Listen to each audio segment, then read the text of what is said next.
O julgamento do presidente Bolsonaro está marcado para o dia 22 e já se dá como certa a cassação dos direitos políticos do presidente, que, por isso, se tornará inelegível. Isto num país democrático, civilizado e politicamente estruturado, com todas as divergências, os embates e os confrontos da política, isto seria inconcebível da forma como se está vislumbrando o motivo do julgamento e se antecipando até o resultado do julgamento.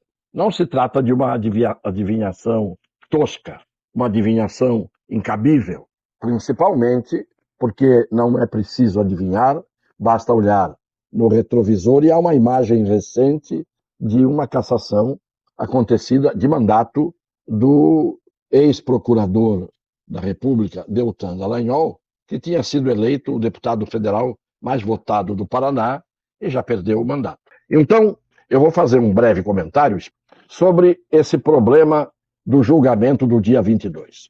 A acusação contra o ex-presidente Bolsonaro é a de ele ter convocado embaixadores de 68 países ou 70 países para falar a eles sobre o problema das urnas eletrônicas.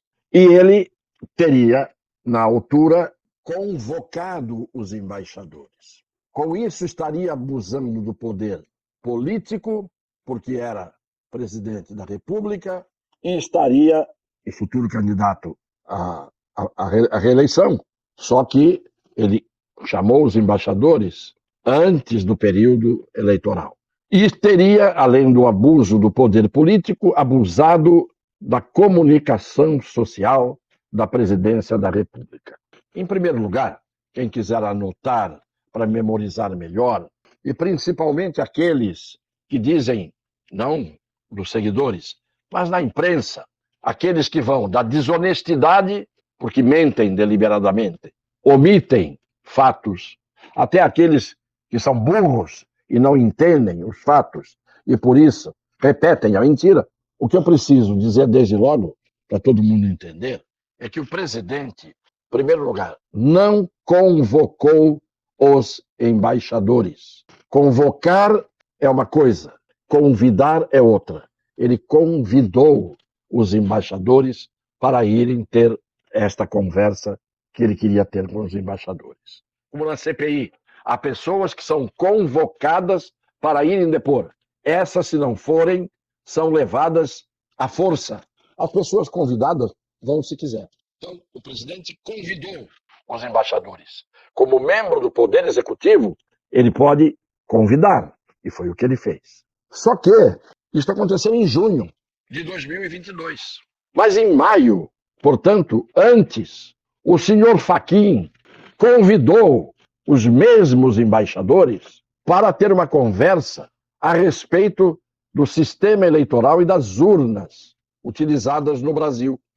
Com uma diferença, quem tem o poder de convidar os embaixadores para uma conversa desse tipo é o chefe do Poder Executivo. O chefe de um tribunal, que o Fachin era o presidente, de um tribunal superior eleitoral, ele não tem esse poder de convidar embaixadores de 68 países, muito menos de convocá-los. Mas não tem o poder de convidar, porque o representante do governo, do Estado brasileiro, é o presidente da República. Ninguém está falando disso. Como sempre, nós aqui trazemos as novidades, que não deveriam ser novidades, porque são questões jurídicas, são questões que a imprensa deveria divulgar a partir das informações que deveria colher, para bem informar e não desinformar a opinião pública. Então nós estamos aqui, como sempre, informando, ainda que isto incomode aqueles que não gostam de ver a opinião pública informada.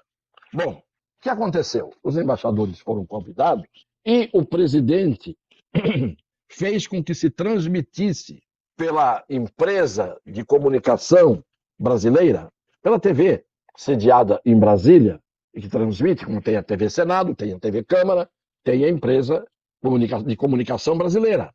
Pois bem, prova de que não havia nada secreto e nem havia nada a ser escondido é que a televisão foi chamada para transmitir o encontro, noticiar o encontro e transmitir o encontro entre o presidente da altura e os embaixadores. Então, que abuso do poder de comunicação, não ter sigilo, mas ter divulgação de um fato, é que é o correto. Ter sigilo é que seria estranho. Agora, por que é que o presidente convidou os embaixadores? Convidou os embaixadores porque o presidente do TSE, o senhor Fachin, convidou-os antes, falou com eles antes. E o presidente tinha todo o direito de dar a sua palavra, até como resposta àquilo que foi dito pelo senhor Fachin, que não tinha o direito de convidar os embaixadores para tratar desse assunto. Então, quem é que estava certo? O Fachin, quando convidou, ou o presidente, na altura, Bolsonaro, que os convidou depois de eles terem ouvido do Fachin o que não se sabe que ouviram, porque a reunião não foi pública, nem transmitida pela TV. Vejam como ninguém, às vezes, para pensar nas distorções de informação que é levada de forma distorcida à opinião pública. No mínimo, o presidente teria exercido um direito de resposta, sagrado direito de resposta. Se alguém ouve um lado, tem que ouvir o outro lado, para poder formar um juízo e formular uma opinião. E nós estamos na iminência de caçar um político, tornando-o inelegível por 8 anos, por ele não ter praticado crime nenhum.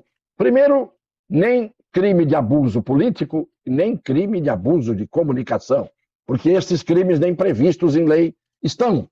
Ou, mais uma vez, os ministros vão legislar atropelando a Constituição e as leis brasileiras, o que tem sido, evidentemente, um fato corriqueiro. Então, vejam, o judiciário convoca os embaixadores, ou convida, não pode fazê-lo, fez. O ministro Fachin disse o que quis, em maio, de 2022. O presidente Bolsonaro, na altura, em junho, faz a mesma coisa, faz o contraponto. Vai dar, evidentemente, a mensagem que ele deu, deixando isto público, com a televisão estatal ali, para que ninguém tenha dúvida, para que não haja clandestinidade nem sigilo. Então, como é possível que um tribunal se reúna agora no dia 22 para tornar inelegível, caçar direitos, isso é uma punição penal para um crime que não existe? Desde o velho latim, do direito romano, existe uma frase que resume, que é o princípio que as pessoas falam, mas não conhecem a fundo, chama-se princípio da reserva legal. Princípio da reserva legal significa: é preciso que esteja na lei um fato definido como crime para que alguém possa, praticando este fato, vir a ser processado, julgado e condenado. Princípio da reserva legal, ou princípio da legalidade, que vem desde o direito romano. Na frase latina, nullum crimen nulla pena sine previa lege. Não há crime nem pena sem prévia definição legal. Pois bem, como é que vão julgar um político que foi presidente da República e ainda querem embutir provavelmente nisso, misturando o que não pode ser misturado, porque cada processo é um processo, cada caso é um caso, cada fato é um fato? Sobre os problemas do 8 de janeiro, eu faço uma pergunta aqui: qual foi, durante 4 anos, o ato concreto de tentativa de golpe que se está imputando ao presidente da República, que não impediu as eleições, que não usou as Forças Armadas, do qual era comandante-geral supremo, para a Constituição, que não impediu o resultado das eleições, que não impediu a diplomação do proclamado vencedor, que não impediu a posse do proclamado vencedor? Porque as pessoas que são antagônicas a outras não têm a honestidade moral e intelectual de usarem a verdade para combater o seu adversário. Porque tem que ser a farsa, a fraude, a mentira. E isto vale para uma grande parte da imprensa que amplia tudo isso. Um beijo no coração das pessoas de boa fé.